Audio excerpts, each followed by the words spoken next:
That's because therapy often deals with what happened, but struggles to answer, what does this mean for who I am now? It's like a carpenter trying to repair a house after an earthquake, patching holes in the walls, fixing broken windows, while ignoring the cracked foundation. That cracked foundation is the spiritual crisis. And here's the dangerous part.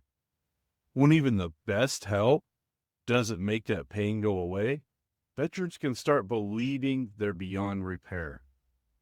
I've been in that headspace, and I've sat with men in the redeployed who were there too, ready to give up because they thought nothing could touch the shame in their soul.